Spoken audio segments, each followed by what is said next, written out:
And it's been an honor to be here. We were here, we started in, I think, April of last year. And if you do not know, I'm Marnita. I'm the CEO of Marnita's Table. We are based in the Twin Cities, and we are both a regional organization, but we are nationally known for what we do, which is effective participatory action research, which means that if you don't just go and do surveys, but you actually engage with the community and really sit down and listen to their concerns. And we wanted to make sure that we were getting a broad set of, the district said, we want to make sure that this isn't just send out a survey and the people who are most inclined to answer a survey will answer it, and then we might miss students, we might miss teachers. And so we added, I think we started with wanting to do just 2 events, and I think we added like 8. And so we're just without further ado. So our original goals were to deliver a transparent engagement process to hear the experiences and recommendations of the students, staff, and community members related to school resource officers and school safety. And we really wanted to make sure that 80% of the people who attended had a chance to share their perspectives of the school resource officers, and that they learned something about SROs. And one of the big things that we had as a takeaway from this is that a lot of people didn't even know how SROs got into the buildings, or they didn't really think of them as police officers. They thought of them as their friend or something else. And so there was a lot of uncovering that was done through the process, and even from the first events to the last events, we were constantly sort of adding to a data bank for people so that they could actually find out, oh, what kind of training, what kinds of things were going on. And then it wasn't just delivering this transparent process, it was engaging your groups of students, staff, families, community organizations, unions, administrators, and local tribes. And we worked with NAE, there you are. And there was a lot of change that was kind of going on right at the time.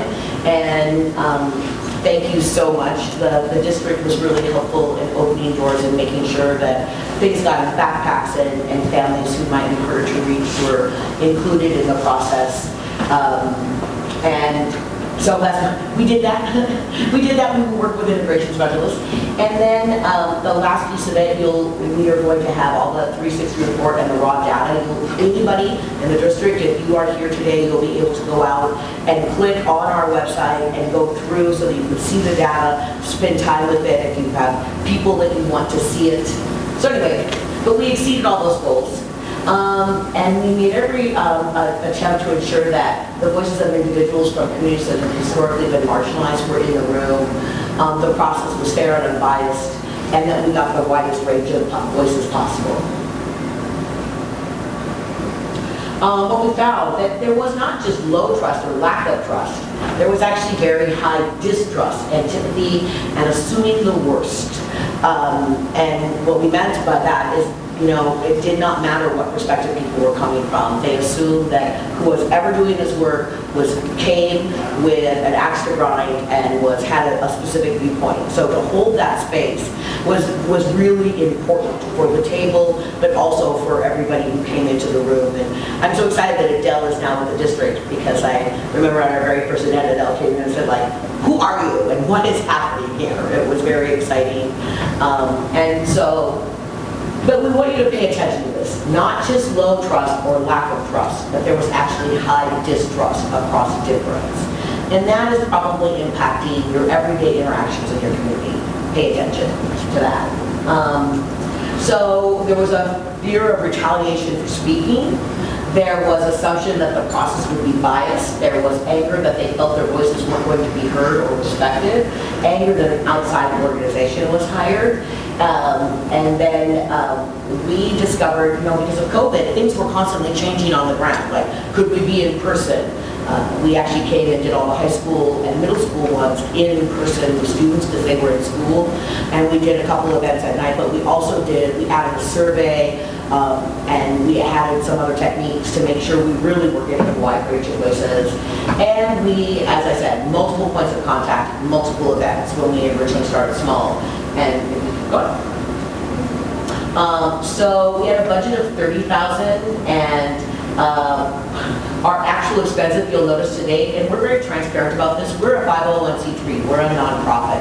We thought this conversation was important enough that Marnita's table itself basically gave you, the organization, the school district, an equity grant. We decided the conversation was so important that instead of saying, no, we can't really do what you said, and now that we're embedded, we said, no, this is an important conversation. This is a conversation that matters. And Marnita's table, 80% of our income comes from somebody who hires us, and we have some really big clients like Blue Cross Blue Shield and states, hire us, that kind of thing. And we put, instead of being a for-profit, we put the extra money we earn back into local communities to build equity. It is part of our social entrepreneurial model. So we wanted you to just see 1/3 of it went back to the community. Outreach and event support, about a little over 5,000, event food and beverage, and around event supplies, and not including travel expenses. We stayed in hotels, we put money back into your local economy just by being here. And we think it's really important when we're hired in an area to put money back into the community. So we activated with the integration specialist and internal school and communications emails and newsletters. But in addition to that, we had the Marnita's Table team. We did calls and emails to 17 organizations in the spring and summer. We had August outreach specialists, 2-day visit to Duluth to distribute flyers and direct invitations to 9 community businesses, 20 community organizations, door knocking at the West Side neighborhood homes, commitments from Community Action Duluth, Lighthouse, Adult and Teen Challenge, Women's Resource Center, Damiano Center, Mentor Duluth, and then NAACP to share with community members. And when we first came, the NAACP said, we already presented a report, we're not interested. And we said that we're unbiased, we just really, if you want that report, and they were able to submit their entire report through our mechanism to make sure that we weren't redoing work and that it was additive instead of supplanting what local people in the community were doing. And then, is that it?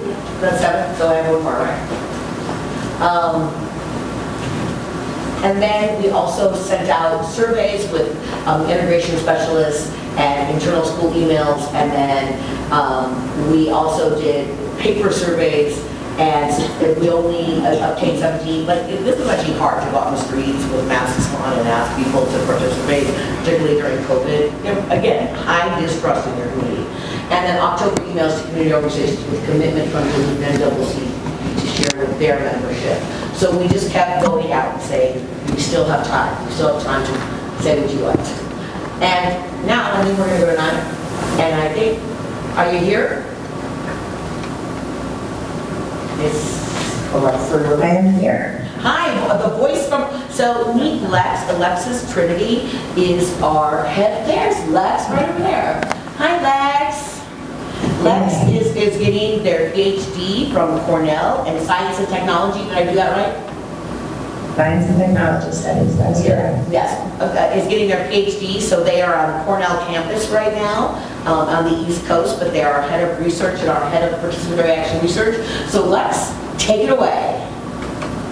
Thank you, Marnita, and certainly thank you, Assistant Superintendent Bonds and your whole team. I'd also like to say a quick thank you to all of you in the audience right now who may have participated in events or filled out a survey or been a part of organizing or who just showed up tonight to learn a little bit more about what's been going on in your community. So tonight you'll see we have a rich set of data for you. As Marnita alluded to, we had several methodologies that we used to connect with people and provide opportunities to give feedback. So I'm going to do a little deep dive into that. Before I do that, I do want to highlight a couple of things. So as Marnita mentioned, if you are interested in this data, you want to look at it a little bit more later yourself, or go in depth, or download copies of the reports, or the information it's based on. All of that is available on our website at projects.marnitastable.org. So you can view it there, you can download it and share it. We do try to be transparent and make that accessible to everyone. So don't feel like you need to remember everything tonight if it gets a little overwhelming. And indeed, as was mentioned earlier, after the presentation, we will have some time to kind of process, to collect your thoughts, to jot down some questions while you're snacking or chatting with other folks who are there tonight. So you will have some time to process what you hear and pull together any questions you may have for me or for anyone else who is there today about the process. And of course, you have your district representatives as well, so we'll try to make sure your questions get answered by whoever is the appropriate contact.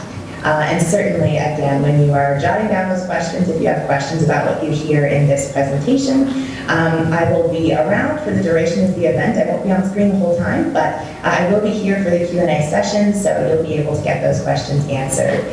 Further, if you are like me and sometimes your questions don't come right away, they come a little bit later and you're like, I forgot to ask that, I really wanted to know. You can also reach out to me directly at alexis@marnitastable.org. So that's ELEXIS at marnitastable.org. Or if you don't remember that or you didn't have a pen, you can certainly grab any of my colleagues there tonight and they can make sure you get my email address. So without further ado, I'm going to jump into a bit of an overview about the two methodologies that we used or the processes that we used to collect information and to connect with community members. I will give you a quick overview and then I'll dive in first to what we found in the first process that we used to get information, so the in-person events that some of you may have participated in. After that, I'll dive a little bit deeper into the survey, and you'll see these are slightly different populations of people who chose to be in person or who were able to come in person, and people who were able to fill out the online surveys, which were much more successful than the in-paper surveys, so thank heavens for a multitude of resources. All right, so to begin with, as I mentioned, the two methodologies that we used to connect with folks and to collect feedback were in-person events, which were structured around small group guided conversations, and which produced 59 pages of qualitative notes from all of the small groups taken together over the course of 8 events, which were hosted on 4 days. So yes, some of those days had multiple events. The dates of those events were May 27th, September 22nd, 23rd, and 30th of last year, 2021. And we welcomed 222 participants to those events. The demographics of those events included staff and students and community members. About 21% identified as Indigenous, Black, or other people of color.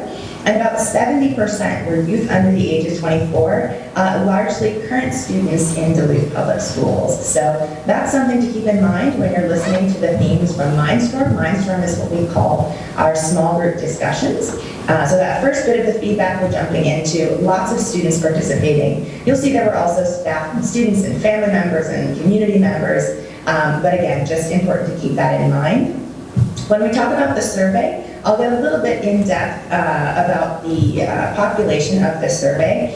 So that was less ethnically diverse and a lot more adults. So there were some youth who filled out an online survey, but for the most part it was adults. It was family members, it was staff and teachers and community members. So again, we'll get into the breakdown of that when we discuss the survey in depth.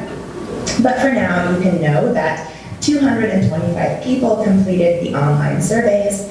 And again, we'll get into the details of that when we discuss it. Before I move on to the feedback that we received, I do want to say a quick thank you to our host schools for our in-person events. So students and staff participated from a whole host of Duluth area public schools. However, there were 4 schools in particular that were kind enough to welcome folks in person to have these conversations. Those included Lincoln Park Middle School, Denfeld High School, Ordine East Middle School, and East High School. All of those conversations were held in English. And on the next page, we'll go ahead and jump into the small group discussion themes that occurred at these in-person events. So again, there's a lot of information. Don't be overwhelmed by the text. You can always come back to this later. I only have 45 minutes with you tonight for the presentation, so I'm going to try to get to the bulk of it. But again, if you have questions, feel free to reach out to me later.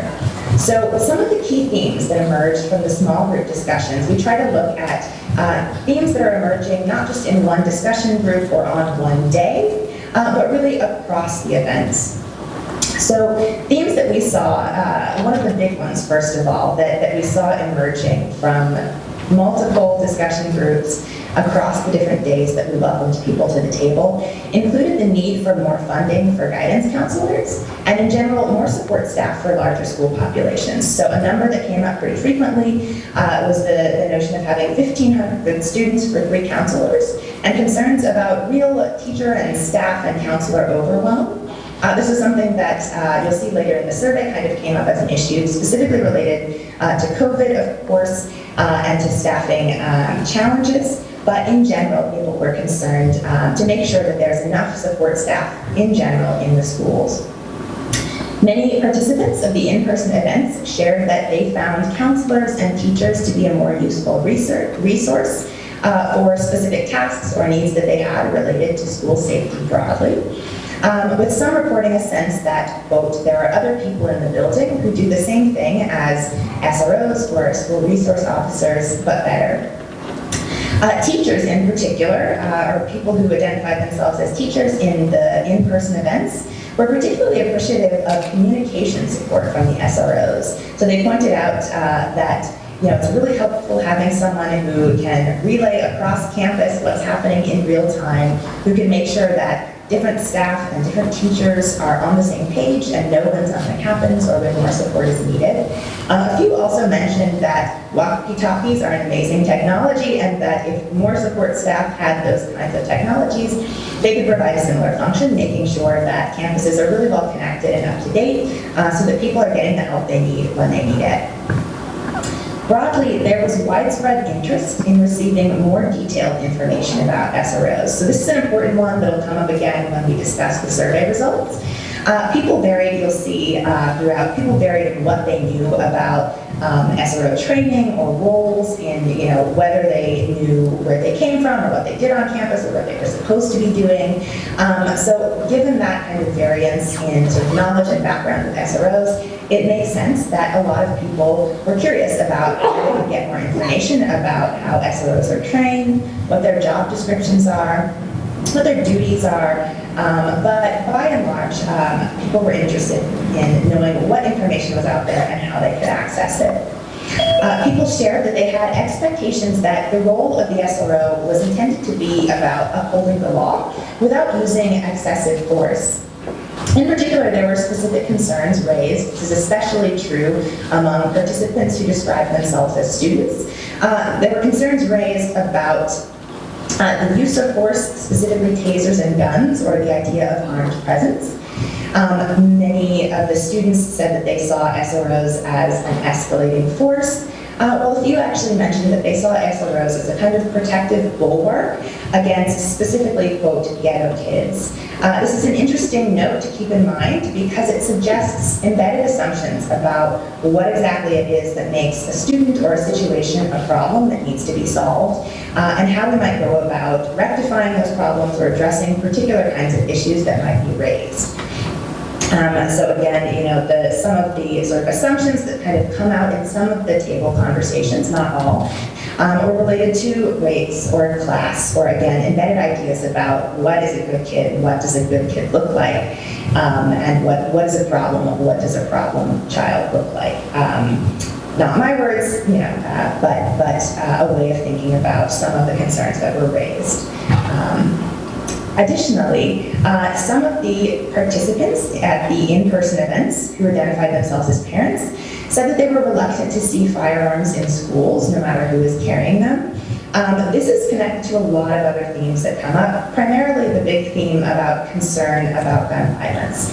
So this is something you see in general that came up in conversations about school safety broadly, not just to do with SROs specifically, but again, it'll come up later that this is a big concern for all categories of participants. So teachers and staff and students and families were all pretty concerned about gun violence in the community, in schools. So unsurprisingly, there were a lot of opinions about and questions and concerns about that. Additionally, some of the questions that were raised with respect to SROs and data that's available about them, what we know, how they're trained, involved questions about efficacy. So some of the students in particular shared that they didn't believe that SROs would be able to help in a worst case situation, specifically referring to an active shooter situation, which again was looming large in the mind of respondents. Sort of related to this, one group put it by saying, quote, Parkland had an SRO, with the presumption that it didn't prevent the tragedy that happened there. Other groups spoke about this theme by saying that outside police would in any case be necessary and would be present during such an event. Several groups mentioned the Duluth area police as being very responsive, quick to arrive on the scene, raising some questions about redundancy in that case, or questions about clarification about the sort of distinction between off-campus police and school resource officers. This is another one that you will see emerge throughout the reportage, and you do get the time to sort of go through it and look at the notes people submitted or the surveys. Fighting at school was a primary concern. So this is linked to the sort of broader concern around violence and bullying and fighting. These were far and away the greatest safety concern that participants discussed in both formats. So that was true in the surveys, it was also true in the in-person discussions. A common view that came up in many of the discussions is that SROs are most effective at stopping active fighting among students, as opposed to teachers, for example. And some, opined that they felt that SROs would be less useful for other tasks than perhaps conventional police in the case of a worst case situation, or other school staff in the case of a kind of everyday situation that didn't involve violence or fighting or weapons. However, and this is an important one, a few groups discussed their sense that social media and video recording, specifically the capacity to record fights or altercations, were presenting a real safety concern in the schools, and in some senses really exacerbating fighting, bullying, violence. There was a sense that the ability of these videos to be taken quickly and uploaded online and to go viral really intensified already challenging situations that made everyone feel unsafe. Some students linked this sort of environment around social media and violence and law enforcement in general and SROs in the schools specifically to a sense that being in school, quote, already feels like prison, and discussed and described how they felt that this sort of use of social media or use of filming of incidents on campus really exacerbated, again, fighting and bullying especially. There were also some concerns within this context, within this conversation, about the ability of SROs to address the root cause. And a little later, when we get into the other methodology, you'll see that there were other respondents who had some thoughts and ideas about ways to address root causes, ways for various staff members and SROs and faculty to work together to ensure the safest possible environment. So on the next page, we'll go ahead and dive into some additional themes that really link to this. Thank you, Slide Master. So this is an important one and a big one that came up and was particularly prominent in the in-person events, which I will remind you were more diverse and more student-heavy. So one of the themes that came up over and over again is the idea that there's really no one-size solution for creating school safety, right? That the idea of safety doesn't have sort of quick, simple, singular solution that protects everyone. Specifically in this context, people described the need to take Indigenous and Black and other people of color's experiences and broader contexts, both seriously and into account when thinking about what school safety looks like. Some groups cited, quote, disproportionate arrests of Black students for the same offenses that they perceived to be committed by other primarily white students.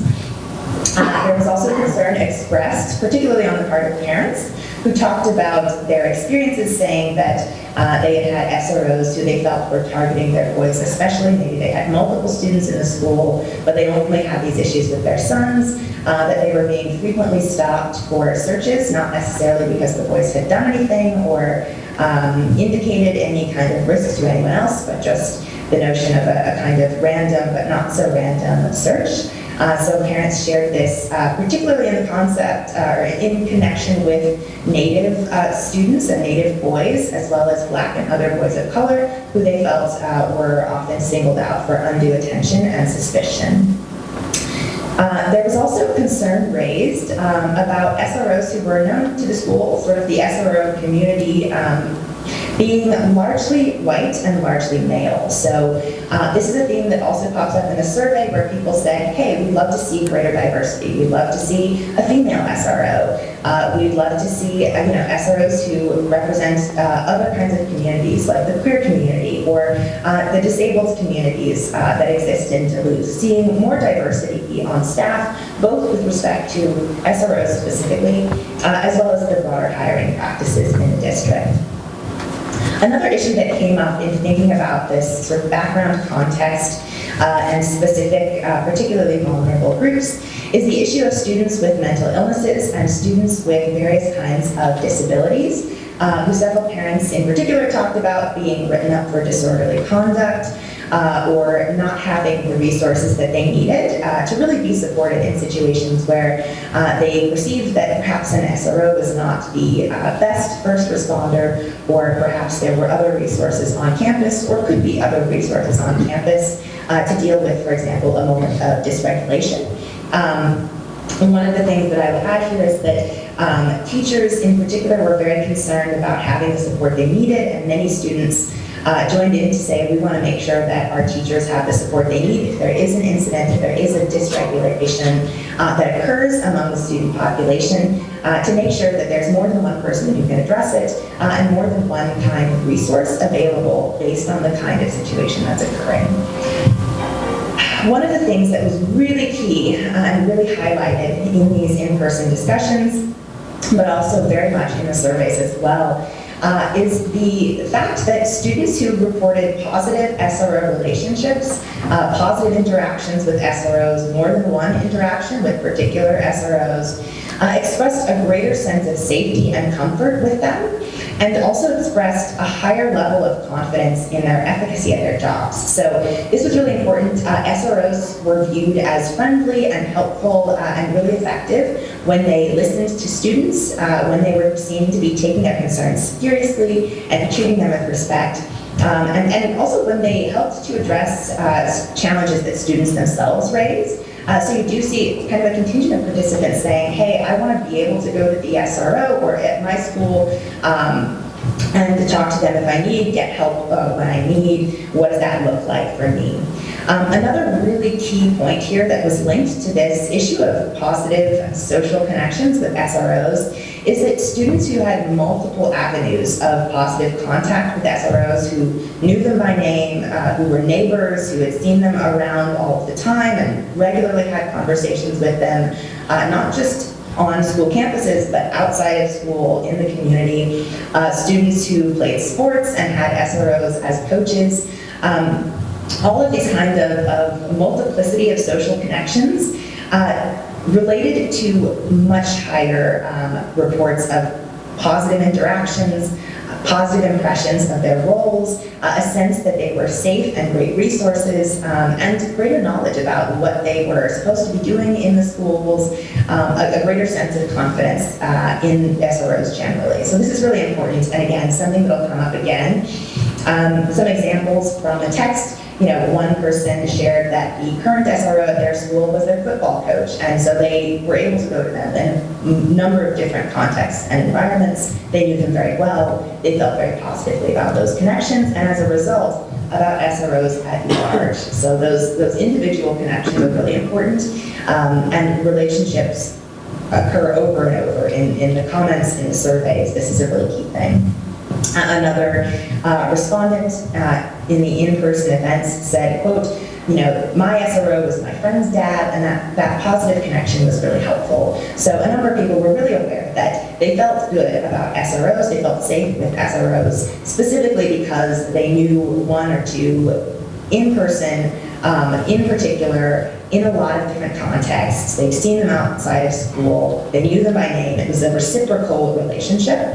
And this was something that was really important, again, not just to students, but also to staff, also to family members, also to teachers, really broadly read.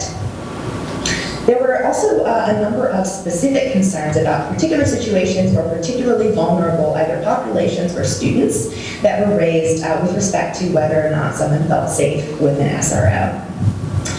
This was also something that came up in the surveys, so something to keep in mind about specific issues and specific populations that raise greater vulnerabilities and sensitivities toward contexts in which safety is able to be experienced. Additionally, queer students, members of the LGBTQ community, reported fewer positive interactions with SROs and described things like misgendering and just in general having really negative and really difficult interactions with SROs. This was also true of students of color who less frequently described positive or safe interactions. And who brought up more concerns about sort of the broader context and culture of the relations between law enforcement generally, not just in Duluth, but in the state and in the country, and the kind of cultural aspects of that as well. So something to keep in mind when thinking about this. Another population that raised specific concerns were students who had either been asked to speak with an SRO about an incident they witnessed but weren't involved in, or students who saw something that they felt needed to be reported and who went to an SRO to describe what they'd seen, to talk about an incident that they'd witnessed.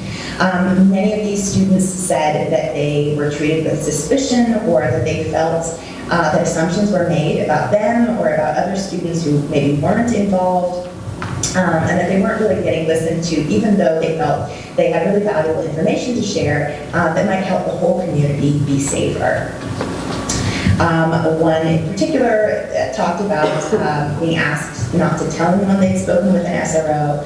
So these kinds of interactions really raised questions for students and impacted how they felt about SROs broadly, and how they felt about whether or not they'd go to an SRO again, or if they had thought that that was a resource they could use and then they had a negative interaction, or found themselves feeling like they were treated with suspicion or not really being listened to.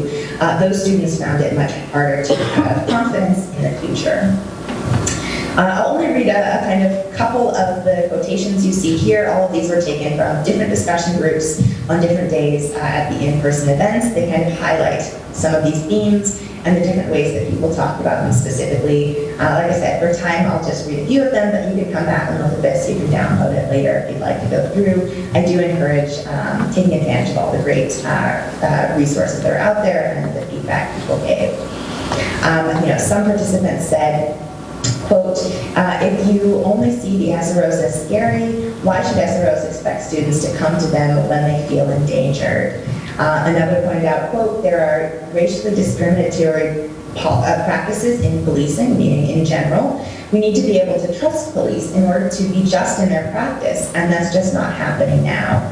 Another person said, quote, as part of the LGBTQ community, I don't feel safe with the police officer at my school. He continues to call me a girl when I do not identify as a girl. Somebody else said, quote, I value that our SRO is a member of the community, and a way to improve safety at other schools is making sure they have an SRO like ours. Really pointing to those kind of relational qualities and the specific nature of, sort of really positive connections being related to really positive experiences with great SROs. Another, commented and said, quote, my son struggles a lot with mental health and his experiences with SROs haven't always been great. And another raised the question of disorderly conduct being kind of subjective and, sort of what does that mean? What do we do in the gray areas? How do we address those situations? There's more to the story in multiple situations. So you see people are engaging with these ideas, they're going back and forth, they're sharing personal stories, and also sharing their opinions about what safety looks like and for whom and in what contexts. So we can go to the last page on the small group discussion themes from the in-person events. There's a few that I really want to hit home here. They are kind of linked to themes that we've just discussed. One of those, again, is that during some students' interactions with SROs, they raised the sense that they didn't feel like they were being listened to, specifically about incidents they've seen in school. They were concerned that there were faulty assumptions that were brought to bear, and described, not feeling comfortable with SROs as a result. Related to this theme that we've just discussed, there were absolutely exceptions to this, and one of the things you note with exceptions is that there are particular people who come to the fore. So people were able to say, my SRO so-and-so by name. This was something that you'll see pops up a lot later as well. The students who were able to name their SROs in general knew them better and had more positive connections and more positive perspectives on what it was like to engage with them. Once one group had a participant who said, quote, all of the students love SRO's name. He's a real resource. You'll see again that those who had really positive things to say about SROs often knew specifically who they were talking about, really underscoring the relational context of these interactions and the extent to which not knowing your SRO or not having good connections or having had a bad experience really impacts how people think about school safety more broadly and whether and to what extent they can trust or go to or rely on these same roles in the future. So something to keep in mind. Another issue came up in some of the discussion groups where students said they believed or they were under the impression that SROs were supposed to come speak to their classes as a way of introducing themselves, their names, giving a little bit about their roles and what sorts of things students could expect to see from them or when students could come to them to get support. But the students who believed that was a current policy said that they had not yet had that kind of casual relationship building interaction.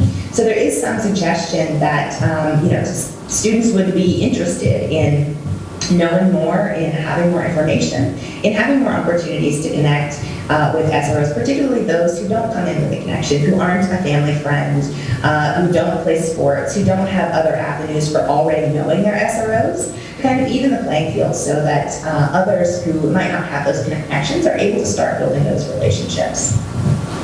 In general, you see that students were enthusiastic about having opportunities to provide their feedback in a serious forum.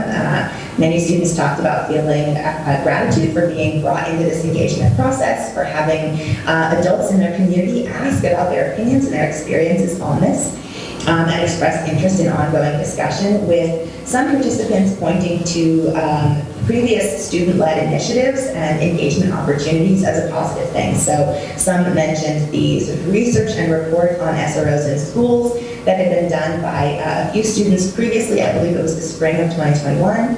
And they were able to present that work. They made their own presentation and presented it to the board. And those who knew about this experience thought really positively about students being able to be involved in the conversation like that.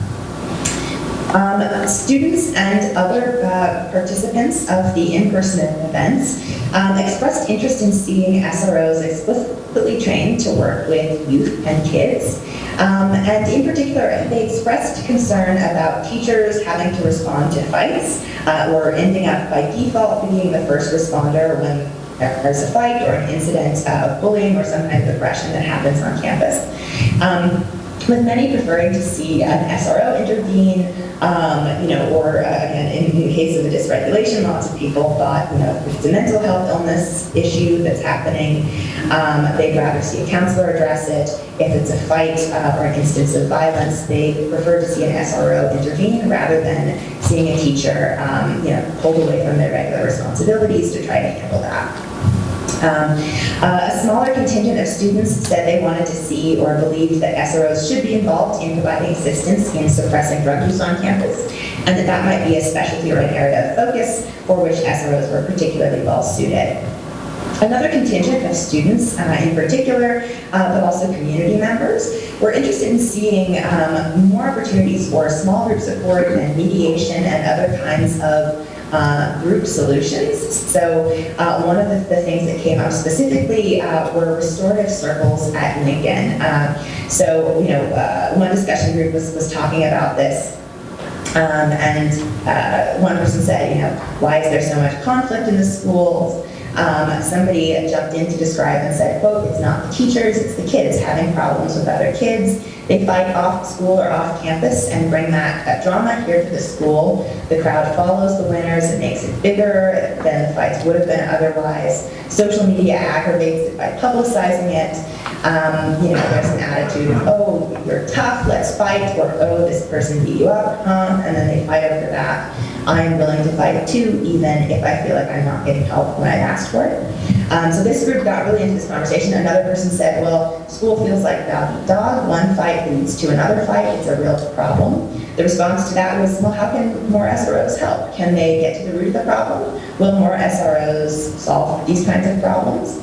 Another person jumped in response to this conversation and said, this faculty member, staff name person, they named them specifically and said, this person's room feels safe to me. Students hang out there after school. And they brought up the restorative circle at Lincoln, saying that it was based on the idea that there's a small, tight group under 20 people, and everyone is responsible for being respectful. Students confront the, quote, don't snitch people, or people who are escalating issues. If you bring more SROs, won't school feel like prison? Should we try another approach? So in this conversation, one of the things that they were talking about, they covered a lot of the themes we've just been discussing, but one of the big things they were talking about, right, is, what kinds of resources exist already in the schools that are working and that provide different kinds of opportunities for mediation, for support, for conflict resolution in non-urgent situations that really help to get to the heart of the issue, and also equip students and faculty members and staff members and other folks on campus with more resources to turn to when they need it. Another issue that was raised, or another concept that we saw over and over in the in-person event discussions was just gratitude toward teachers, toward staff members, toward counselors or integration specialists, people who students and parents and staff and community members could call out by name and say, I had an amazing experience with this person, I feel safe with this person is my resource or my go-to on campus. We need more people like that, or we need more support so that we can make sure that we have enough staff able to provide those kinds of resources. Again, there was a lot of gratitude toward those who show up and all of the wonderful people who work really hard to make schools feel safe and students and teachers and staff feel protected. Just to underscore again, sort of related to these themes, participants of the in-person events really highlighted that the whole school community context is important, as is student background and experiences with police outside the school context, as well as experiences with their specific SROs outside the school context, and more broadly, again, taking into account the whole context of these interactions, which, as you can see, varies widely depending on the particular relational qualities and aspects that are coming to the fore for particular people, particular students, particular families, and teachers and staff. Some of these themes you see represented in the quotes on the page. One person said, quote, this is the first time we've been able to share our voices on this, and that's really great. I wish that the school would give us more opportunities to share what we believe. Another said, quote, I think the SROs should be there to facilitate safety, not make you feel nervous, gesturing to the kinds of interactions they wanted to have. And another said, quote, our counselors are also a great resource. Sophomore year, my parents got divorced, and I trusted that I could go to them for help. We have a good environment for getting help. Next slide.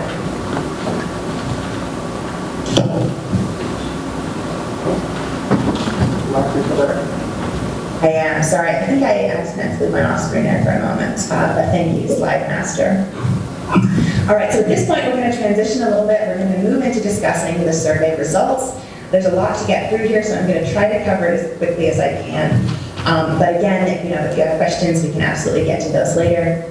I'll start by giving a little bit of an overview about what we saw in the surveys, who answered them, what those responses looked like. So as you may recall, we had 225 respondents fill out the online surveys and give us their feedback. The schools that they were associated with were broad beyond just the host schools of the in-person events. And they included Denfeld High, East High, Ordine Middle, Lincoln Park Middle, Lowell Elementary, Compton Park Elementary, Laura MacArthur Elementary, Lester Park Elementary, Piedmont Elementary, Stowe, Homecroft, and Myers-Wilkins, all elementary schools. A school called Grant, which was closed in 2011. A school called Harbor City International, and the University of Minnesota at Duluth. So pretty broad spread, lots of different age groups and populations. Again, a few things to note. Just under 10% of the respondents of the survey identified themselves as Black, Indigenous, Asian, Latinx, or other people of color. So you're looking at a largely white population in the responses.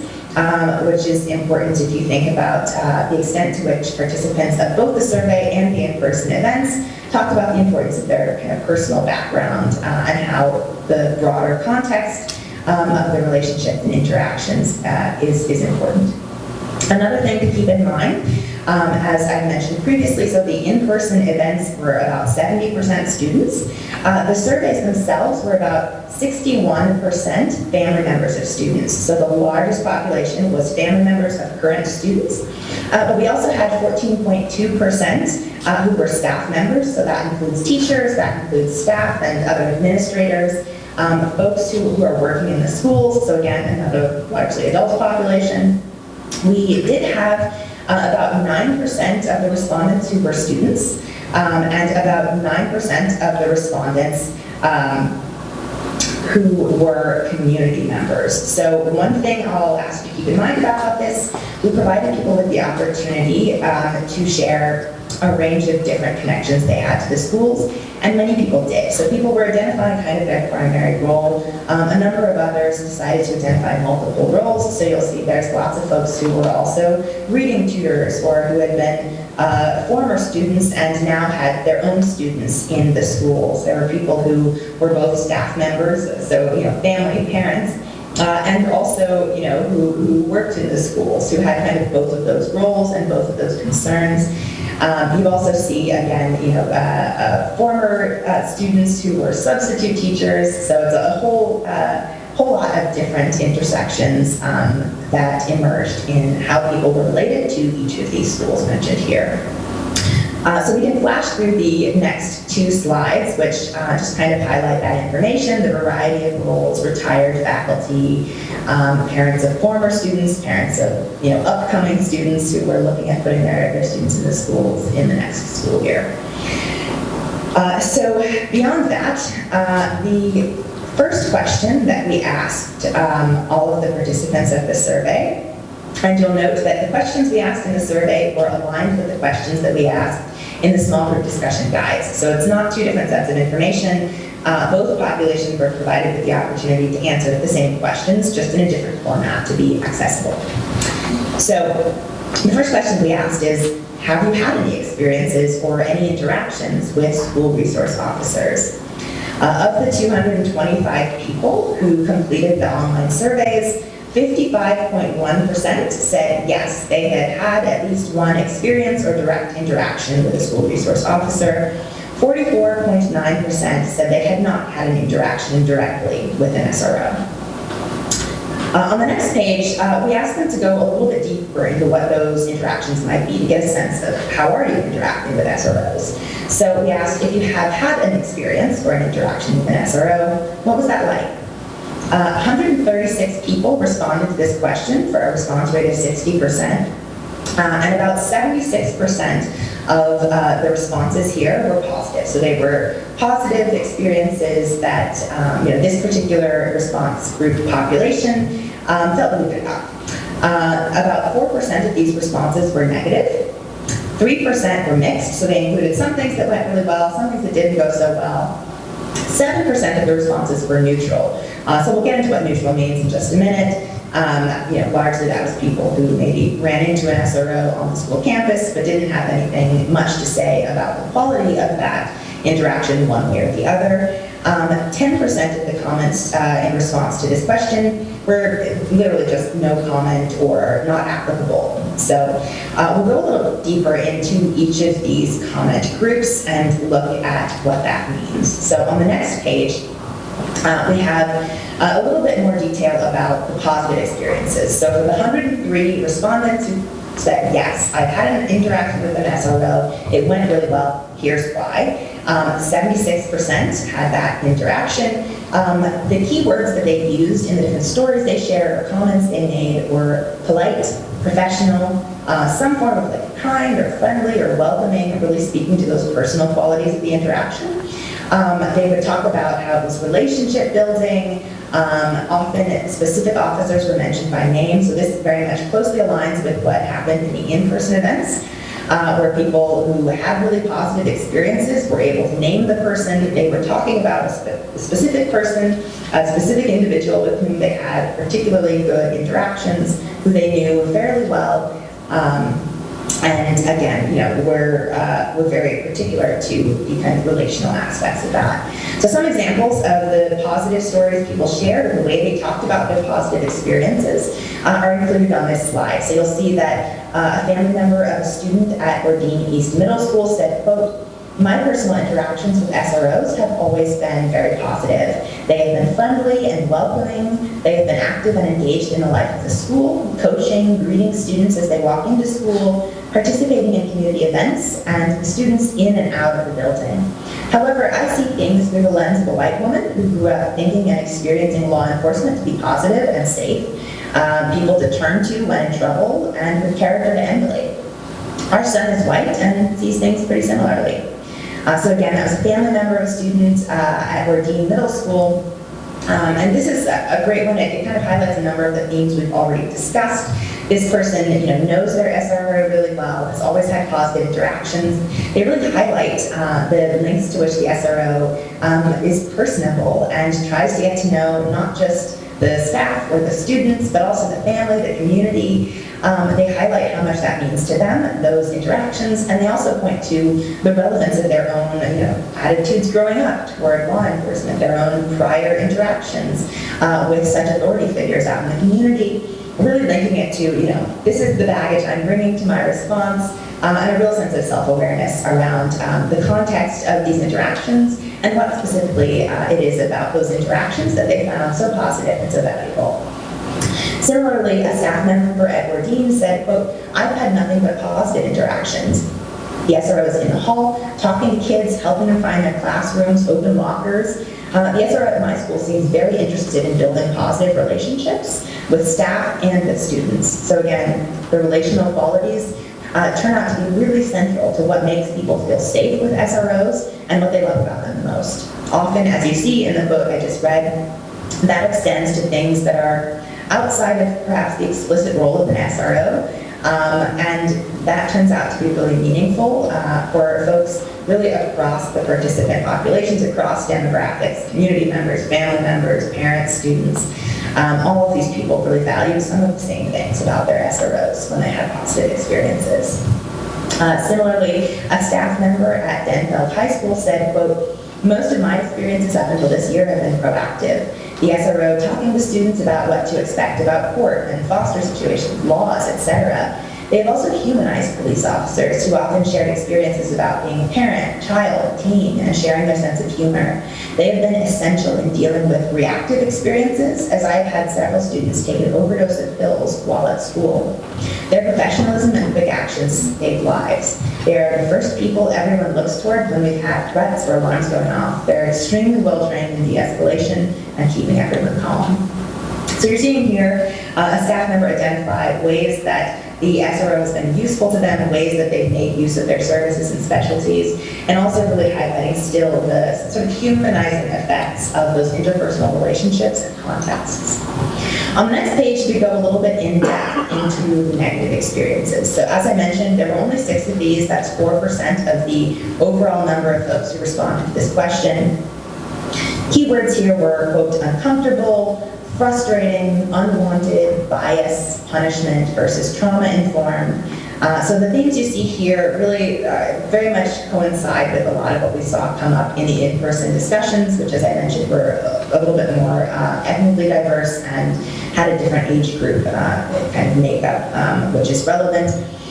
Here you see a family member of a student at Lowell just saying uncomfortable. You see a former student of both Ordine and East say, quote, very frustrating. It involved a criminal sexual assault, which was ultimately not investigated. So again, a nod toward particularly vulnerable populations or particularly sensitive issues that were not handled well. You see, here, a family member of a student at Lincoln Park just said, quote, I didn't like my interaction. A family member of a student at Laura MacArthur just said, quote, they talk about me, not children. A family member of a student who was also themselves a former student and community member associated with Lowell said, quote, there is a negative bias against Native and Latinx families, including the assumption that all siblings in the family were then destined to be failures after the interaction had with one student. The focus was on punishment, consequences versus helping families with underlying intergenerational trauma. So this person brings into it a broader context and concerns about a family that's connected to the schools in many different ways. Finally, you have a family member of a student at Ordine who just said unwanted. On the next page, we learn a little bit more about mixed experiences, so those that were a bit more ambivalent about SROs. There were 4 responses in this category for 3% of the total. They used constructions like, quote, polite but, not knowledgeable about next steps, or polite but, not aware of power dynamics, etc., and raised concerns specifically about minority experiences in the broader school context and environment for people of color. So one person said, quote, the SRO was polite but not knowledgeable. He seemed to feel his job stopped when he issued the citation and had no knowledge of what happened next. Another said, quote, mixed personally in my opinion as a former staff members. I have concerns regarding the climate for people of color. Another person said, quote, I met them through community organizing events and at Marnita's table event. The SRO seemed like a nice person, but maybe a little ignorant about power differentials that exist. And then the final person says, quote, I had an encounter briefly at the beginning of this year. He was very polite. In my own high school career, I had encounters too with another SRO who was a jerk, but I didn't grow up scared of cops. I just learned keeping my mouth shut and saying, yes, sir, got you a long way, even if you thought you were right. So again, kind of mixed bag responses. The final page we won't spend a ton of time on. This is folks who said they had a neutral experience. So there were 10 of these, or 7%, who said, their experience was okay, no details, who gave a neutral description of an encounter. So they said, well, I casually pass them in the halls, or I see them when I'm picking up my kid from school, or I reached out for help with my child, and no details, that sort of thing. We also had 13 responses, about 10% that just said, no comment, NA, never had an experience, I know it's this new. These were mostly people who just wanted to fill out something for every category, every question in the survey, but didn't really have much of anything to add on this particular topic.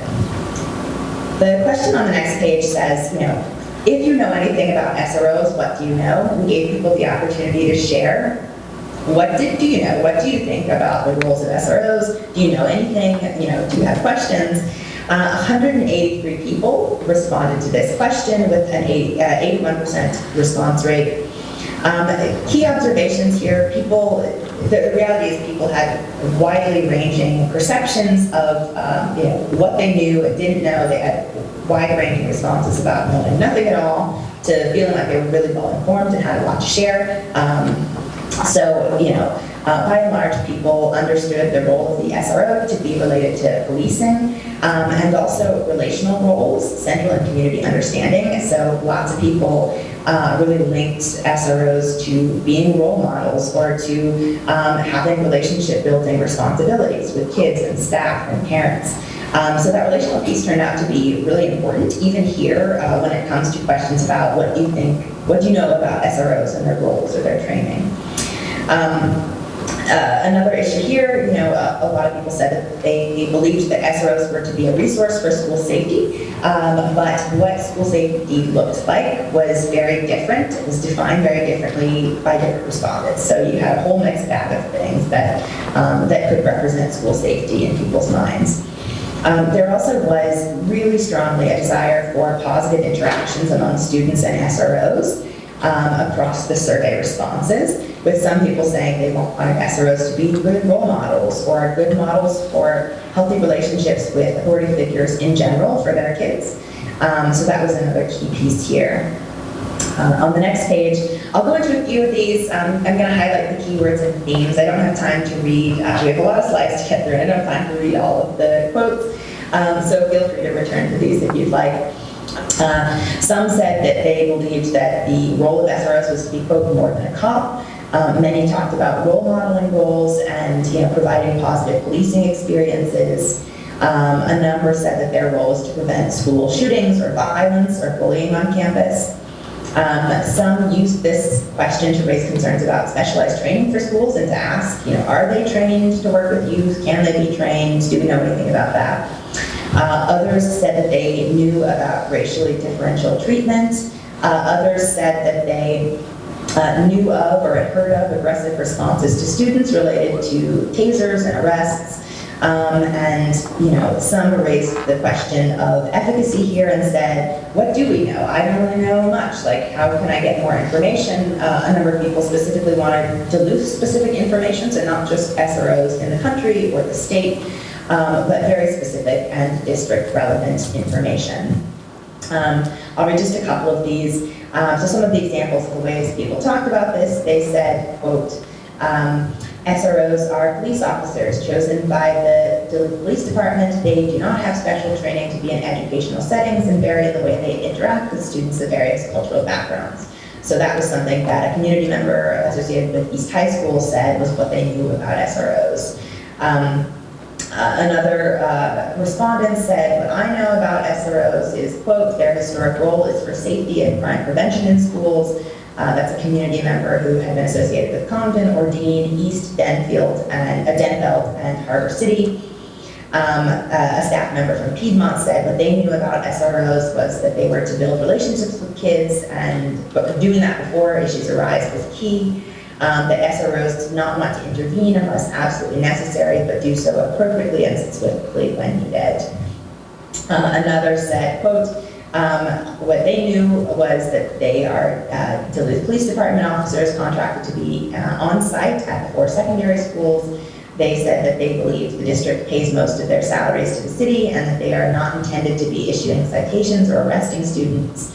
Though the data on those interactions has not been made readily available, I believe from TPD's social media posts that they are all white officers this year and some are new to the role. That was a family member of a student at Lowell. So again, I'm not saying personally those things are true, that's just what people said when they were asked what they knew about SROs. So the next page will just provide some more examples of other ways that people talked about what they knew or what they believed about SROs. So you can return to that for more on that. There's another page. There's several different ways people talked about this. They talked about fostering relationships, building relationships with students and offering a feeling of protection at school. They talked about knowing them on a personal level. The sort of last page on knowledge about SROs, this third slide here says, quote, I know 2 of the officers through youth sports, so I know them on a personal level. Very kind, compassionate individuals. Also, officer says their name, was at East High School and helped prevent a shooting 3 years ago. I know that having SROs in the building can help curb that sort of violence. They also establish quality relationships within the community by getting to know the students and family personally. That was a family member of a student at Lincoln Park. So you're seeing different kinds of knowledge or different kinds of experiences with what people think they know about SROs.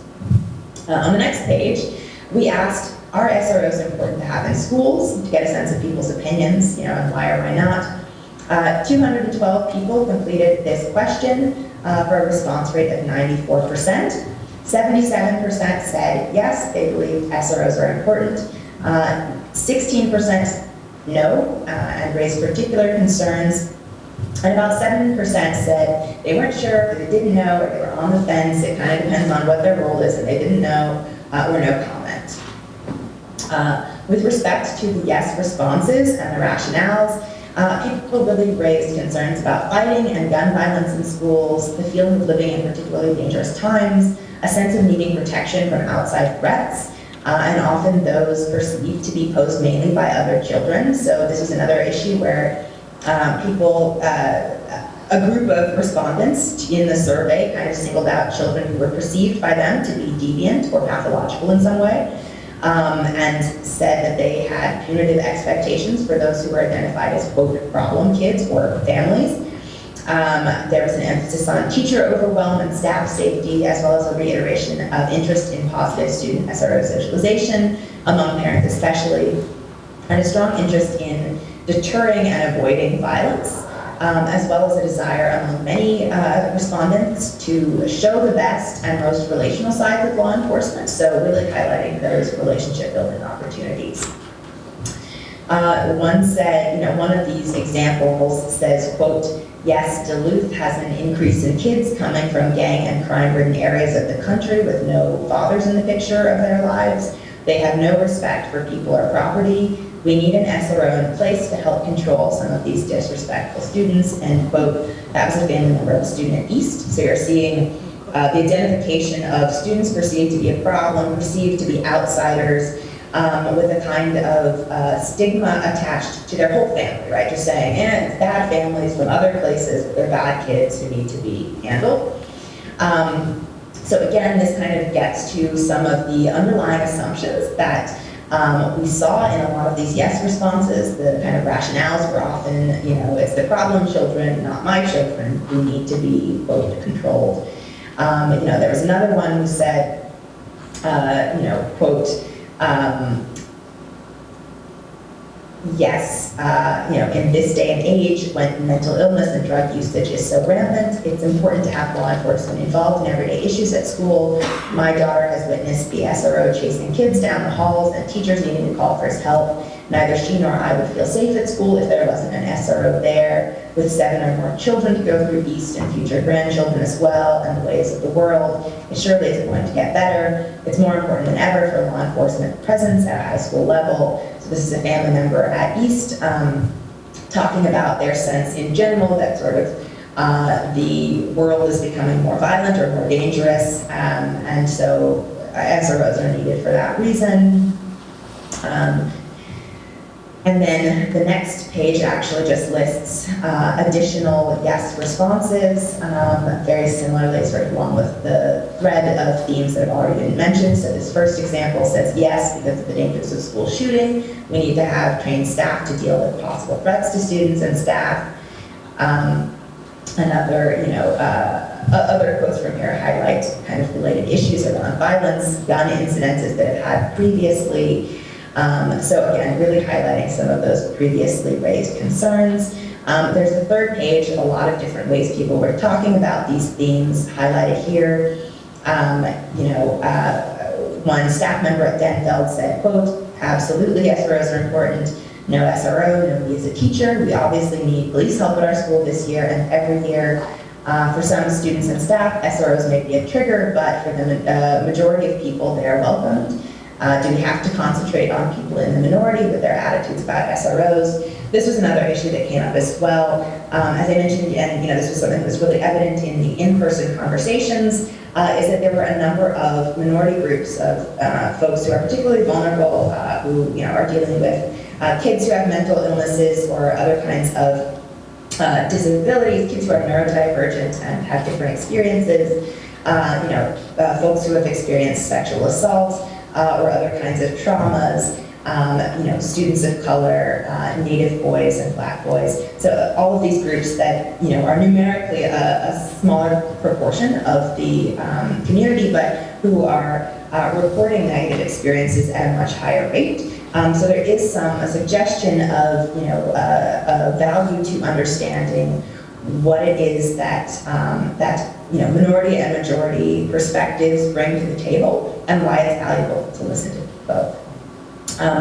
So on the next page, we have the no responses, and I know I'm coming at time, so I'm going to try to just highlight the key words for the next few slides and questions, and if you have a follow-up or you want to get deeper into this, the information is available through sticky stats in the room that you'll be having your meal in, I believe. And again, you can also look this up, contact us later with follow-up questions.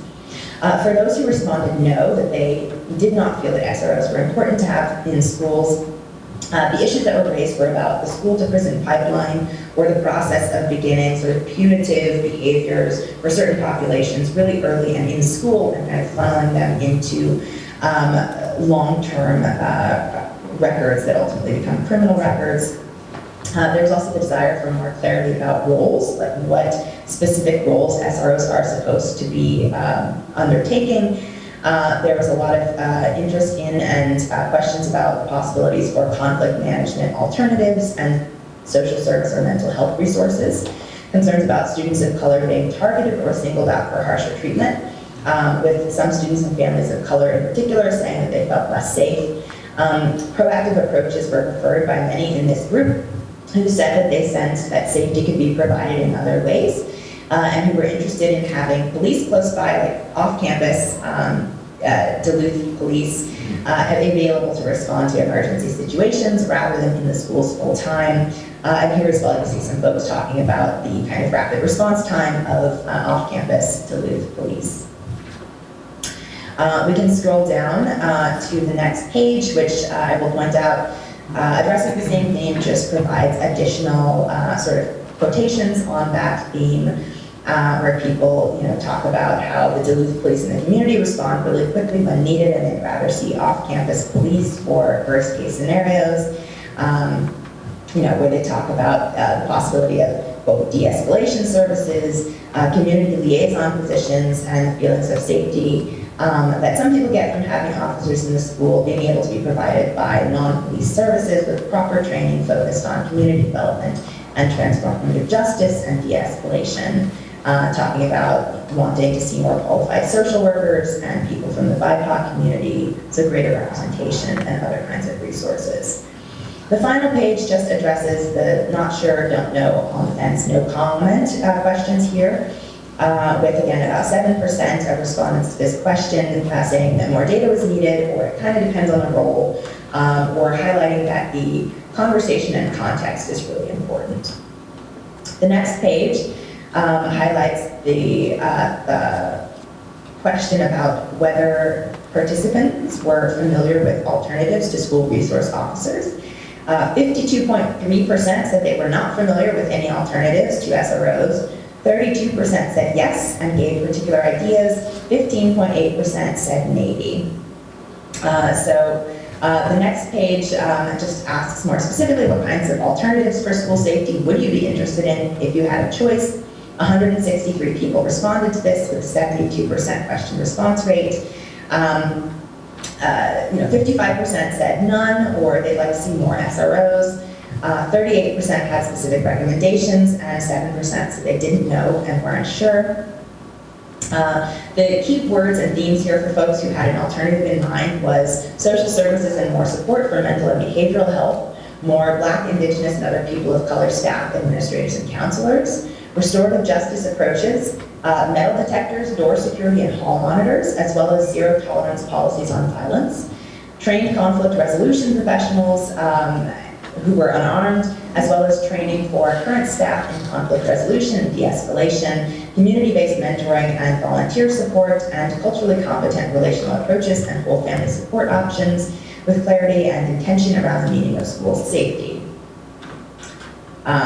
The next page also highlights some additional ways that people were talking about this, so you can return to the exact quotations if you want to see the specific resources people pointed to. One of the ones here on this page talks about increasing social workers and integration specialists, community volunteers or paid support to be greeters and hall monitors, additional staff who were more representative of the student community, student leadership opportunities and mentors, partnerships with community groups like Men as Peacemakers, the NAACP, United Way, Fond du Lac Tribal and Community College Law Enforcement, CITS classes to be inclusive of underrepresented students, and training opportunities. So a number of ideas. People had a lot to bring to the table on this. The next question was, is there anything that makes you feel unsafe in your school or community? 183 participants responded for an 81% response rate, with 93% saying, yes, there are things that make me feel unsafe in school, and 7% saying, no, nothing really makes me feel unsafe or have a particular feeling either way. The things that made participants feel unsafe, they listed bullying and fighting in schools, especially at Denfeld, the availability of guns and frequency of gun violence in the broader community, as well as armed presence in the halls, so police, SROs, or otherwise students, anyone really with a gun. Lack of support for overwhelmed teachers and staff made people feel unsafe, especially since the pandemic, and bearing in mind staffing shortages. People split on whether or not an SRO did or didn't make them feel safe. School lockdowns due to violence, low door security, and poor hall monitoring in high schools especially was raised as a thing that made some people feel unsafe.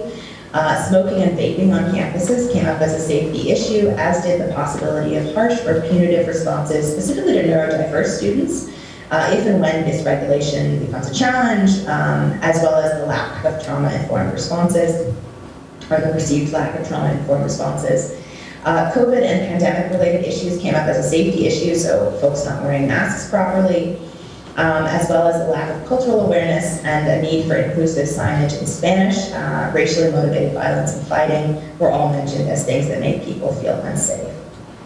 There were some things people mentioned here about what made them feel safer. So they would say, I feel safer when there's community connection and supportive school relationships that are established and healthy, when they're able to feel welcome, included, and belonging in the school community, when there was clear and consistent communication, when there's awareness among some that the context of the relationship and qualities and interactions impact whether SROs feel safe or not to particular individuals and communities. So some people were pretty self-aware about that and felt like, I'm aware that my background means I feel safe or I don't feel safe with SROs.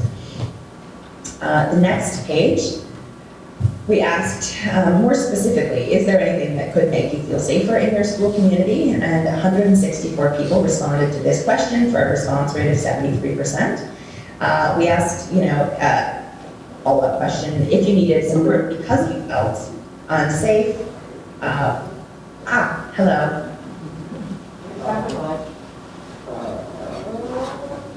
No worries.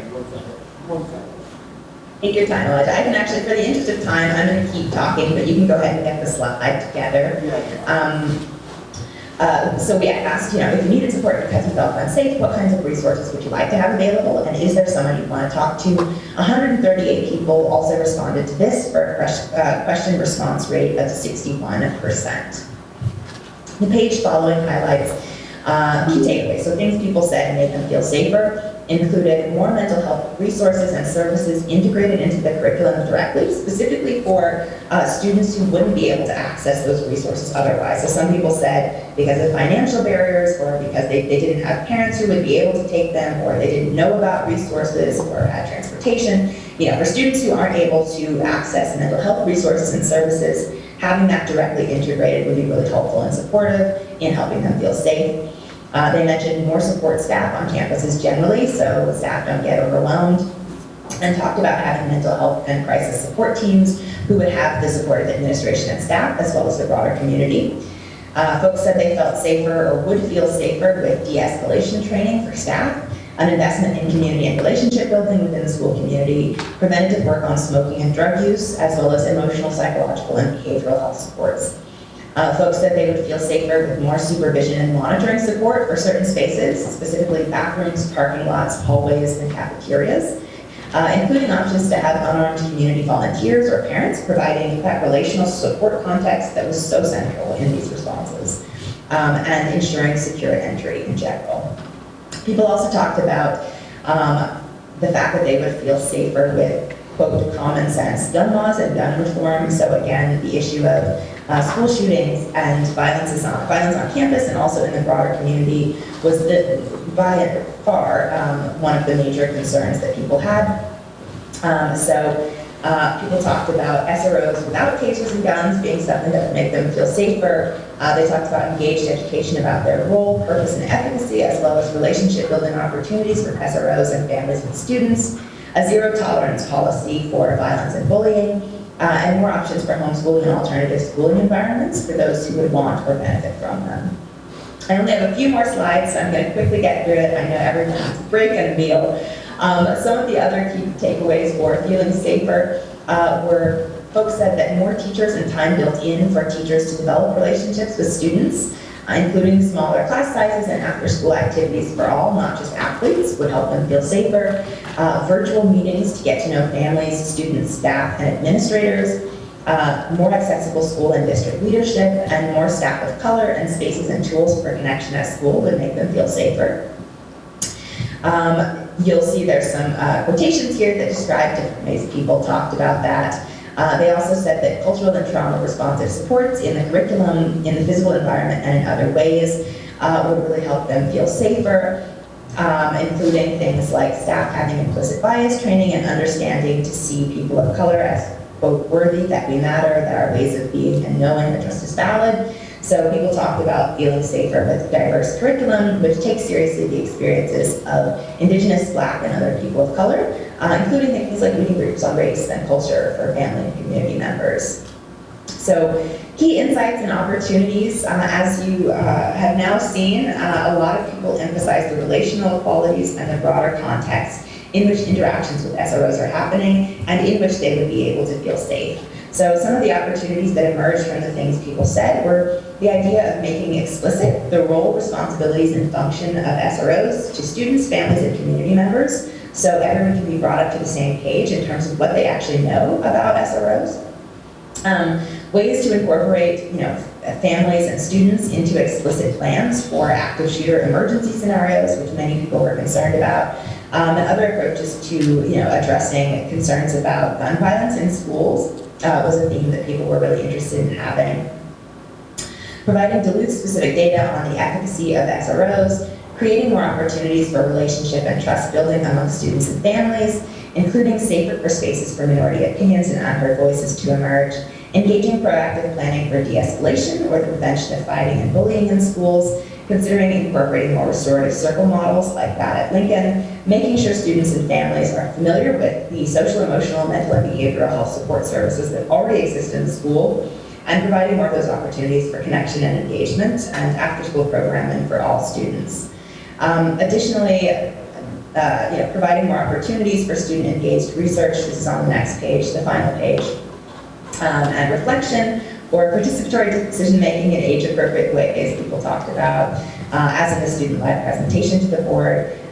Some people talked about the possibility of considering plainclothes SROs and remembering that students who know their SRO by name and have more positive social connections, such as a friend of the family, football coach, neighbor, etc., more commonly report positive experiences with SROs, as well as the oft-mentioned desire to see more diversity of representation among SROs specifically and school staff more broadly that would be inclusive of queer people, people of color, and women, as well as the modeling of behavior and providing practice opportunities for students who want to talk to an SRO or another school resource but are nervous and unsure about how to start a support conversation with existing counselors, interest specialists, and other staff resources.